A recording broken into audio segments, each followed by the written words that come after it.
Hello, Education 2220 students. I hope everyone is having a great week.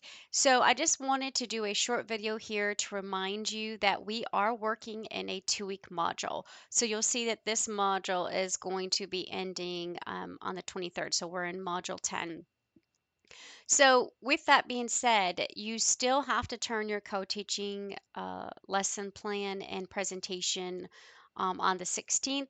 So, if you are having trouble because it is a little tricky doing two roles, especially if you're one that chose to work alone, please reach out because I want you to take something away from this project.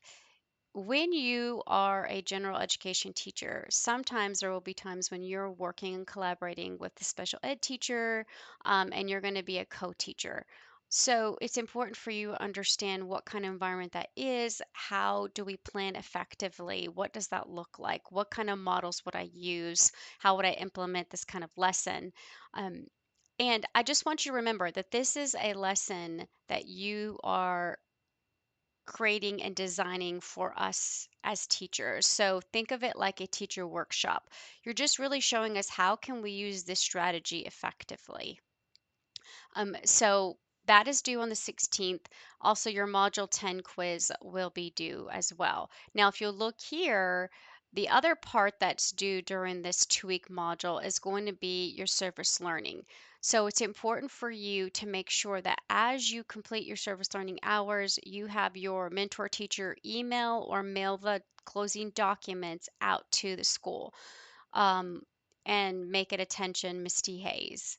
Now, the service learning closing documents will be your log, where you log your 12 hours, and they're initialed or signed by your mentor teacher, as well as your evaluation of how well you did during your time at that school or site. So those have to be emailed or mailed out to me. You do not turn those in or submit them to Dropbox. The other components that you are responsible for is going to be your journal and your written analysis reflection paper. So, your journals, as you finish, you should go ahead and submit those. And the reason why is because it allows me to give you feedback, which is going to help assist you when you're writing your analytical reflection paper.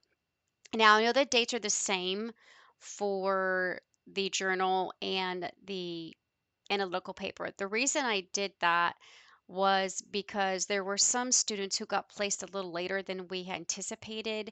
So, with that being said, I didn't want to close that journal Dropbox off and cut it off on that date, and I wanted them to still have time to submit it. But I do expect you to have your journal completed and submitted, if at all possible, before your paper. It's going to help you with that feedback. So, those are the things you'll see the due date is there. I really don't like accepting them past the due date, and this is why.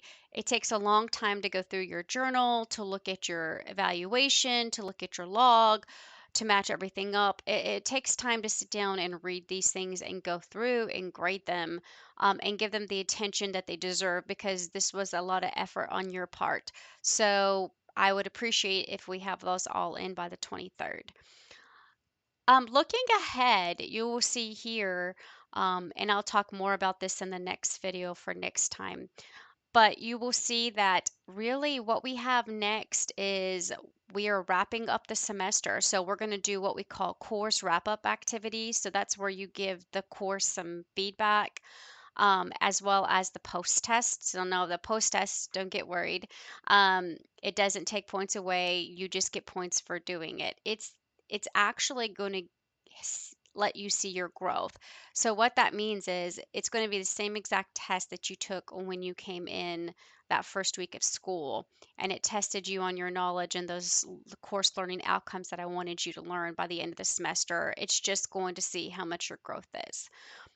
So you'll see that also your makeup work is all going to be due by May the 1st. So I do allow you to make up one assignment, and one quiz. So if you missed a quiz or you missed an assignment, you can make that up and it will go into the late Dropbox.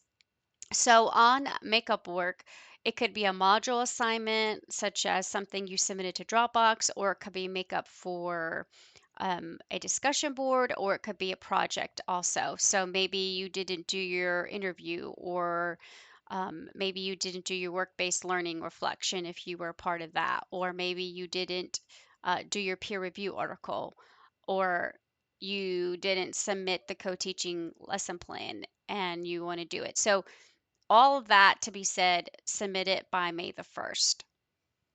I don't like taking makeup work because that is when the course closes. So spring classes end on May 1st. It gives me a little bit of leeway, a little window there to grade any late assignments before our finals.